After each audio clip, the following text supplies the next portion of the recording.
નમસ્કાર વિદ્યાર્થી મિત્રો, સ્વાગત છે તમારું એમડબ્લ્યુ એજ્યુકેશન યુટ્યુબ ચેનલમાં. આજે આપણે જોવાના છીએ ધોરણ નંબર 8ની અંદર બીજા સેમેસ્ટરમાં સામાજિક વિજ્ઞાનમાં ચેપ્ટર નંબર 6 નું સોલ્યુશન આપણે કરવાના છે. સ્વાતંત્ર્ય ચળવળ ઈસવીસન 1870 થી 1947ની.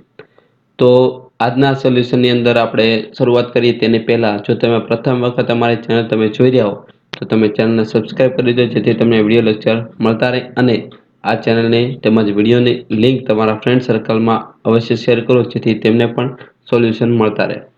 તો પ્રશ્ન નંબર 1 છે, વિકલ્પો આપણે પસંદ કરીને લખવાના છે. એમાં પેલું છે, રાષ્ટ્રવાદની ભાવનામાં કઈ સમાનતાનો ભાવ રહેલો છે? તો કે ડી, યાની કે ભૌગોલિક અને સાંસ્કૃતિક. એના પછી, અંગ્રેજ શાસન સમયે ભારતમાં રચાયેલા સાહિત્યમાં કયા વિચારનું પ્રાધાન્ય થયું હતું? તો આપેલા તમામ જવાબ આવશે, એટલે કે ડી ઓપ્શન થાય. અંગ્રેજોમાં સમયમાં શાની શરૂઆત થઈ ગઈ? તો કે રેલીની પણ થઈ, તાર પણ થયો અને ટપાલ પણ, એટલે ડી ઓપ્શન થશે. એના પછી, ઇલબર્ટ બિલનો હેતુ શું હતો? તો ભારતીય ન્યાયાધીશ પર યુરોપિયન નાગરિકનો કેસ ચલાવી શકે તેવી. ચલો, એના પછી પાંચમું છે, ભારતીય રાષ્ટ્રીય મહાસભાની સ્થાપના પહેલા કોલકાતામાં કઈ સંસ્થાની સ્થાપનામાં કરવામાં આવી હતી? તો એમાં આવશે ડી ઓપ્શન, યાની કે બ્રિટિશ અને ઇન્ડિયન એસોસિએશન. કોંગ્રેસના પ્રથમ અધિવેશન પ્રમુખ કોણ હતા? તો એમાં આવશે જવાબ વ્યોમકેશચંદ્ર બેનર્જી. એના પછી સાતમું છે, નીચેના પૈકી કયા નેતા મોવાળવાદી નથી? તો બિપિનચંદ્ર પાલ. એના પછી, લોકમાન્ય તિલક કયા વર્તમાન પત્ર શરૂ કરેલા? તો કેસરી ધ મરાઠા. ભારતમાં ક્રાંતિકારી પ્રવૃત્તિની શરૂઆત કોણે કરી? તો વાસુદેવ ફડકે. બારિન્દ્રનાથ ઘોષ કઈ સંસ્થાના મુખ્ય આગેવાન છે? તો કે બંગાળ પીપલ્સ. એના પછી, કાકોરી ટ્રેનની લૂંટની યોજનામાં નીચેનામાંથી કોણે ભાગ લીધો ન હતો? તો પ્રફુલ્લ ચાકી. કોણે જીવતે જીવ અંગ્રેજ સરકારના હાથમાં નહીં પકડવાની પ્રતિજ્ઞા લીધી હતી? તો ચંદ્રશેખર આઝાદ. એના પછી, વિદેશમાં વસતા ભારતીય ક્રાંતિકારીમાં ક્યારે વધુ સક્રિય થયા? તો પ્રથમ વિશ્વયુદ્ધે. શ્યામજી કૃષ્ણ વર્માએ પોતાની સંસ્થાના પ્રચાર માટે કયું સામયિક શરૂ કર્યું? તો ઇન્ડિયન સોશિયોલોજિસ્ટ. યુરોપમાં વંદે માતરમ વર્તમાન પત્ર કોણે શરૂઆત કરેલી? તો મેડમ ભીખાજી કામા. વિદેશમાં ક્રાંતિકારી પ્રવૃત્તિ સાથે સંકળાયેલા ક્રાંતિકારીઓમાં કોનો સમાવેશ થતો નથી? થાય છે? તો આવશે દરેકનો, કે આપેલા દરેક જવાબ. 17મું, માનગઢ હત્યાકાંડની ઘટના ક્યારે બની હતી? તો 17 નવેમ્બર 1913માં. માનગઢ હત્યાકાંડમાં આશરે કેટલા આદિવાસીઓ શહીદ થયા હતા? તો 1200 થી વધુ. ગાંધીજી ક્યારે ભારત પરત ફર્યા હતા? તો ઈસવીસન 1915. ગાંધીજીના શરૂઆતના સત્યાગ્રહને લીધે તેમને કયા સાથીદારો મળ્યા હતા? રાજેન્દ્ર પ્રસાદ વલ્લભભાઈ પટેલ. કોના આગ્રહથી ગાંધીજી મોતીહારી આવ્યા હતા? તો રાજકુમાર શુકલ. ખેડા સત્યાગ્રહના આગેવાનો કોણ હતા? તેમાં આવશે ડી, યાની એ અને બી બંને જવાબ આવશે, ગાંધીજી અને વલ્લભભાઈ પટેલ. જલિયાવાલા બાગ હત્યાકાંડના કારણે ગાંધીજી અંગ્રેજ સરકાર દ્વારા અપાયેલ ખાલજાનો ઇલકાબ ત્યજી દીધો. તો આવશે કેસરે હિન્દ. ગાંધીજીએ અસહકાર આંદોલન ક્યારે શરૂ કરેલું? તો 1920. નીચેનામાંથી કઈ બાબતનો ખંડનાત્મક પાસામાં સમાવેશ થતો નથી? તો આવશે દારૂબંધી. 26મું છે, અસહકાર આંદોલનમાં રચનાત્મક પાસામાં નીચેનામાંથી કઈ બાબતનો સમાવેશ થયો હતો? તો એમાં આવશે ખાદ્ય ઉત્પાદન. અસહકાર આંદોલન સાથે નીચેના પૈકી કઈ બાબત સંકળાયેલી હતી? તો દરેક આવશે, એટલે ડી ઓપ્શન. વન સત્યાગ્રહ ક્યાં કરવામાં આવેલો હતો? તો આંધ્રપ્રદેશની અંદર. બારડોલી સત્યાગ્રહ ક્યારે કરવામાં આવ્યો? ઈસવીસન 1928માં. જતીનદાસ એ જેલમાં ખરાબ ખોરાક અને ખરાબ વર્તન સામે ઉપવાસ શરૂ કર્યા અને 64મા દિવસે તેનું અવસાન થયું. દાંડી કૂચનો રસ્તો કેટલા કિલોમીટરનો છે? 370 કિલોમીટર. ગાંધીજીની ધરપકડ થતા ધારાસણા સત્યાગ્રહની આગેવાની કોણે લીધી? તો અબ્બા સાહેબ તૈયબજી. એના પછી, સવિનય કાનૂન ભંગની લડતમાં નીચેના પૈકી કોણે ભાગ લીધો હતો? તો દરેક આવશે, એટલે ડી ઓપ્શન. સુભાષચંદ્ર બોઝે ખાલજા જેવી મુશ્કેલી પરીક્ષા પાસ કરેલી હતી? તો ICS. આઝાદ હિન્દ ફૌજમાં પ્રથમ સેનાપતિ કોણ હતા? કેપ્ટન મોહનસિંહ. આઝાદ હિન્દ ફૌજની મહિલા બ્રિગેડનું નામ શું હતું? લક્ષ્મીબાઈ બ્રિગેડ. એના પછી 37મું છે, કેબિનેટ મિશન યોજનામાં કેટલા પ્રધાનો હતા? તો આવશે 3. વડાપ્રધાન એટલે બ્રિટિશ સરકાર જૂન 1948માં ભારતમાંથી વિદાય લેશે તેની જાહેરાત કરી. ચાલો એના પછી વિદ્યાર્થી મિત્રો હવે પ્રશ્ન નંબર 2 છે ખાલી જગ્યા, જે તમારે આમાંથી એના દરેક ખાલી જગ્યાના ઉત્તર તમારે જોઈને આમાં લખવાના રહેશે તમારા આઈડિયલની અંદર. તો આ વિડીયોને તમારે આગળ વધારતા જઈએ અને તેમાંથી દરેક પ્રશ્નના ઉત્તર તમે તમારે આઈડિયલની અંદર તમે નોટ કરતા જાઓ.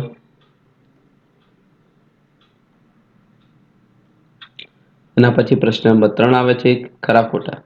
તો અહીંયા દરેક પ્રશ્નના તમને ઉત્તર ખરા ખોટા તમને વિધાન સાચું છે કે ખોટું છે તમને નિશાની સાથે તમને અહીંયા આપેલા છે.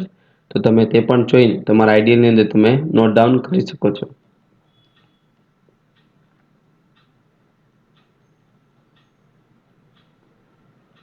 ચલો એના પછી પ્રશ્ન નંબર 4 છે મને ઓળખો. એટલે કે વાક્ય કોણ બોલે છે તે તમારે લખવાના છે. 8 વાક્ય તમને આપેલા છે. 8 એ 8ના પ્રશ્નના ઉત્તર અહીંયા તમને આપેલા છે. એના પછી પ્રશ્ન નંબર 5, નીચેના પ્રશ્નોને 1-2 વાક્યમાં ઉત્તર લખવાના છે કે આઝાદીની લડતમાં રાષ્ટ્રીય સંસ્થાની જરૂરિયાત શા માટે ઊભી થઈ.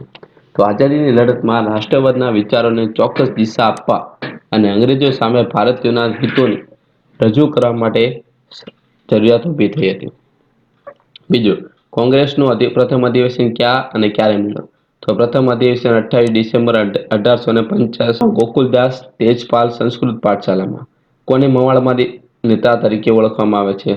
તો કે મહાસભામાં જે નેતાઓ ચર્ચા ઠરાવો દ્વારા પોતાની માંગણી અરજી સ્વરૂપે વાઇસરોય પાસે મોકલવાનું નરમ વલણ અપનાવતા હતા તેને મવાળવાદીઓ તરીકે ઓળખવામાં આવે છે. મવાળવાદી નેતા કયા કયા નેતા છે. તો એની અંદર દાદાભાઈ નવરોજી, ફિરોજ શાહ મહેતા, જમશેદ ચંદ્ર બેનર્જી, ગોપાલ કૃષ્ણ ગોખલે આ બધા. કયા નેતા જહાલવાદી કહેવાય. તો બાળ ગંગાધર તિલક, લાલા લજપતરાય અને બિપિન ચંદ્રપાલ એ જહાલવાદી તરીકે ઓળખાય. જહાલવાદી નેતાઓને શેની હિમાયત કરી. તો જહાલવાદી નેતાઓએ અંગ્રેજ સરકારને વિનંતી પ્રાર્થના કરવાને બદલે મહાસભાના નેતાઓને પોતાની શક્તિ ઉપર વિશ્વાસ કરવાનો હિમાયત કરી. એના પછી 7મું છે બાળ ગંગાધર તિલકે લોકોને શું કહ્યું. તો કે બાળ ગંગાધર તિલકે લોકોને કહ્યું કે સ્વરાજ મારો જન્મસિદ્ધ અધિકાર છે તે હું લઈને જ ચંપીશ. લાલા લજપતરાયે કયા વર્તમાનપત્ર શરૂ કર્યા. તો કે ધી પંજાબ અને ધી પ્યુપિલ નામે વર્તમાનપત્રો શરૂ કર્યા. પોતાના વિચારોને ફેલાવા કરવા બિપિનચંદ્ર પાલે શું કર્યું. કે પોતાના વિચારોને ફેલાવ કરવા માટે બિપિનચંદ્ર પાલે ન્યૂ ઇન્ડિયા, સાપ્તાહિક અને વંદે માતરમ એવા વર્તમાનપત્ર શરૂ કર્યા. કરજણે કઈ નીતિના ભાગરૂપે બંગાળના ભાગલા પાડ્યા હતા. તો ઈસવીસન 1905માં વાઇસરોય કરજણે ભાગલા પાડો અને રાજ કરોની નીતિના ભાગરૂપે. 11મો સવાલ છે વિનાયક સાવરકર કઈ સંસ્થાની સ્થાપના કરી હતી અને ક્યારે. તો ઈસવીસન 1900માં મિત્ર મેલા નામની ક્રાંતિકારી સંસ્થા. પ્રકાશન પહેલા પ્રતિબંધિત થનાર વિશ્વનું પહેલું પુસ્તક કયું હતું. તો 1857 પ્રથમ સ્વાતંત્ર્ય સંગ્રામ એ પ્રકાશન પહેલાનું પ્રતિબંધિત થનાર વિશ્વનું પહેલું પુસ્તક હતું. હિન્દુ મુસ્લિમ એકતાનું ઉત્તમ ઉદાહરણ કયા ક્રાંતિકારીને પૂરું પાડ્યું. તો રામપ્રસાદ બિસ્મિલ અને અશફાક ઉલ્લા ખાએ. એના પછી વિદેશમાં વસતા ભારતીય કયા કયા દેશોમાં ક્રાંતિકારી પ્રવૃત્તિ ચાલુ કરી. તો ઇંગ્લેન્ડ, અમેરિકા, ફ્રાન્સ આ દેશોમાં. ઇન્ડિયન હોમ રૂલ સોસાયટીની સ્થાપના કોણે કરી અને ક્યારે. તો કે કચ્છના વતની શ્યામકૃષ્ણ વર્માએ. શ્યામજી કૃષ્ણ વર્મા સાથે ક્રાંતિકારી પ્રવૃત્તિમાં લંડનમાં કોણ જોડાયું. મદનલાલ ઢીંગરા, વિનાયક સાવરકર, મેડમ ભીખાજી કામા. એના પછી 17મો સવાલ ભારતનો પ્રથમ તિરંગો રાષ્ટ્રધ્વજ ક્યાં અને ક્યારે ફરકાયો. તો ઈસવીસન 1907માં જર્મનીના સ્ટુટગાર્ટમાં યોજાયેલ બીજી આંતરરાષ્ટ્રીય સમાજવાદી પરિષદમાં. માનગઢ હત્યાકાંડ ક્યાં થયો હતો. માનગઢ હત્યાકાંડ ગુજરાત રાજસ્થાનની સરહદ પર આવેલા માનગઢ ડુંગર ઉપર. ભીલો માનગઢ ડુંગર ઉપર શા માટે ભેગા થયા. તો કે ભીલો અંગ્રેજ અને દેશી રાજ્યોની મુક્તિ મેળવવાનો સ્વપ્ન સાથે તેઓ ત્યાં ભેગા થયા હતા. માનગઢમાં ભેગા થયેલા ભીલો પર કોણે હુમલો કર્યો. તેના ઉપર બ્રિટિશ લશ્કર અને સહયોગી દેશી રજવાડાના લશ્કરે. 21મો સવાલ છે ગાંધીજીએ સૌપ્રથમ કયા આશ્રમની સ્થાપના કરી. તો 1915માં કોચરબ. ગાંધીજીના શરૂઆતના સત્યાગ્રહમાં કયા સત્યાગ્રહ અને લડતનો સમાવેશ થાય છે. તો તેની અંદર ચંપારણ આવે છે, ખેડા સત્યાગ્રહ, અમદાવાદના મજૂરોના પ્રશ્ન બાબતે લડતનો સમાવેશ, એના પછી કઈ પદ્ધતિને તીન કઠિયા પદ્ધતિ તરીકે ઓળખાય? બિહારમાં ચંપારણમાં અંગ્રેજી સરકાર દ્વારા ખેડૂતને તણના છેદમાં 20 જમીન ઉપર માત્ર ગળીને ખેતી કરવાની ફરજ આપવામાં આવતી હતી. આ પદ્ધતિને અસહકાર આંદોલનના મુખ્ય કેટલા પાસા છે? તો બે, ખંડાત્મક અને રચનાત્મક. લાલા લજપત રાયનું અવસાન કેવી રીતે થયું? કે લાહોરમાં સાયમન કમિશનના શાંત વિરોધ પ્રદર્શન દરમિયાન લાઠીચાર્જ થતા લાલા લજપત રાય ઘાયલ થયા. ત્યારબાદ તેનું મૃત્યુ થયું. લાલાજીના મૃત્યુની ખબર કયા ક્રાંતિકારીઓ ઉશ્કેરાયેલા હતા? ભગતસિંહ, સુખદેવ, રાજગુરુ વગેરે. પૂર્ણ સ્વરાજનો ઠરાવ ક્યારે પસાર કર્યો? 19 ડિસેમ્બર 1929ના રોજ લાહોર ખાતે જવાહરલાલ નહેરુની અધ્યક્ષતામાં મેળવીને કોંગ્રેસ અધિવેશનમાં પૂર્ણ સ્વરાજનો ઠરાવ પસાર કર્યો. દાંડી કૂચ ક્યારે અને ક્યાંથી શરૂ કરી? તો 12 માર્ચ 1930ના રોજ અમદાવાદના સાબરમતી આશ્રમથી. દાંડી કૂચ દરમિયાન કયા કયા ગામો કે શહેરોમાં સભા ભરવામાં આવતી હતી? તો તે દરમિયાન અસલાલી, બારેજા, નડિયાદ, આણંદ, રાસ, જાંબુસર, સુરત, નવસારી જેવા નાના મોટા ગામ કે શહેરોમાં. ગાંધીજી ક્યારે અને કેવી રીતે મીઠાના કાયદાનો ભંગ કર્યો? તો 6 એપ્રિલ 1930ના રોજ સવારે દાંડીના દરિયા કિનારે મીઠું હાથમાં લઈ ગુજરાતમાં ધારાસણા ઉપરાંત કયા કયા સ્થળે મીઠાનો સત્યાગ્રહ થયો? વિરમગામ, ધોલેરા, સુરજ કરાડી અને વડાલામાં. એના પછી પ્રથમ ગોળમેજી પરિષદ સાથે નિષ્ફળ થઈ? કોંગ્રેસની ગેરહાજરીના કારણે. બીજી ગોળમેજી પરિષદ સાથે નિષ્ફળ થઈ? તો 1931માં બીજી ગોળમેજી પરિષદમાં ગાંધીજીએ હાજરી આપી, પરંતુ તેમાં કોમી મતદાર મંડળનો પ્રશ્ન ઉપસ્થિત થતા આ પરિષદ પણ નિષ્ફળ થઈ. હિન્દ છોડોનો ઠરાવ ક્યારે પસાર કરવામાં? 8મી ઓગસ્ટ 1942માં મુંબઈમાં મળેલી કોંગ્રેસની મહાસમિતિની બેઠકમાં અંગ્રેજોએ ભારત છોડી દેવા ઐતિહાસિક હિન્દ છોડોનો ઠરાવ પસાર કરેલો હતો. 9મી ઓગસ્ટ 1942માં કયા કોંગ્રેસ નેતાની ધરપકડ કરવામાં આવી? તો વહેલી સવારે ગાંધીજી, વલ્લભભાઈ પટેલ, જવાહરલાલ નહેરુ, મૌલાના આઝાદ વગેરે નેતાઓને. એના પછી સુભાષચંદ્ર બોઝનો જન્મ ક્યાં અને ક્યારે થયો હતો? તો 23 જાન્યુઆરી 1897ના રોજ ઓડિશાના કટક શહેરમાં. સુભાષચંદ્ર બોઝ કયા બે વર્ષે કોંગ્રેસના પ્રમુખ તરીકે ચૂંટાયા? તો 1838 અને 1939. 1839, અહીંયા 1800 આવશે. ચાલો એના પછી આવશે 1938 આવશે ને 1939. સુભાષચંદ્ર બોઝે કયા રાજકીય પક્ષની સ્થાપના કરી? તો ફોરવર્ડ બ્લોક નામના નવા રાજકીય પક્ષ. એનું સૂત્ર કયું હતું? તો તુમ મુझे खून दो मैं तुम्हें आजादी दूंगा. આઝાદ હિંદ ફૌજની પીછેહટ સાથે થઈ.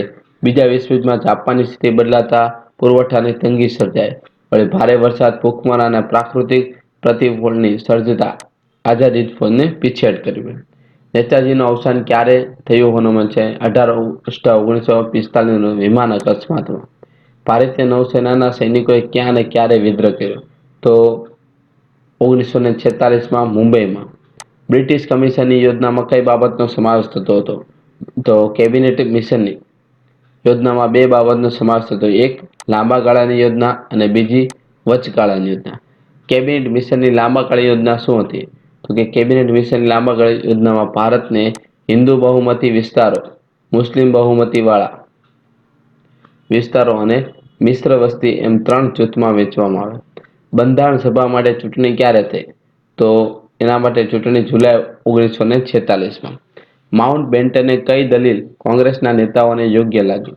અનેક સ્વાયત્ત અને વિરોધી એકમોવાળી નિર્બળ કેન્દ્ર સરકાર કરતાં કેન્દ્રને આધીન એવા વહીવટી એકમો સાથે સુદૃઢ કેન્દ્ર સરકાર ધરાવતું હિંદ વધારે શાંતિ ભોગવી શકશે. હિન્દ સ્વાતંત્ર્ય ધારો ક્યારે કોણે પસાર કર્યો? તો માઉન્ટ બેટને જુલાઈ 1947માં. ભારતને એક સ્વતંત્ર રાષ્ટ્રનો દરજ્જો ક્યારે અને કેવી રીતે આપ્યો? તો કે 14 ઓગસ્ટ 1947થી મધરાત્રિ પછી 15 ઓગસ્ટના રોજ દિલ્હીના લાલ કિલ્લા ઉપર બ્રિટને યુનિયનથી